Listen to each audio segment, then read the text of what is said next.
Naay tao nga mo promise og forever diha nimo, unya inig abot sa dakong pagsulay mubiya ra di ay. Bisan pag unsa kadaghan sa I love you nga imong madawat, gisundan pa ni sa mga saad nga mga pulong nga nindot kayong paminawon nga kung ikaw ang maminaw niini daw mura kag bayawon pa do ngadto sa langit. Apan masayra na lang nimo kung tinuod ba kining mga I love you ug mga saad nga imong madungog sa panahon nga moabot ang dakong pagsulay sa imong kinabuhi. Kay bisan pag unsay pagsulay nga moabot sa imong kinabuhi, kung ang iyang giistorya diha nimo tinuod, dili ug dili gyud kaniya biyaan.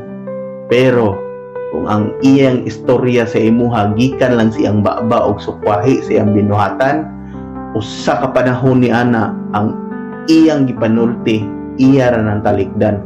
Labi na or nakuha na niya ang iyang gusto nga buhaton diha nimo. Mao nay giingon nga ego na lang kang gitilawan unya gibiyaan. Kibati kipagkapon sa imong sugilan o napanang langi mupura nga panahon.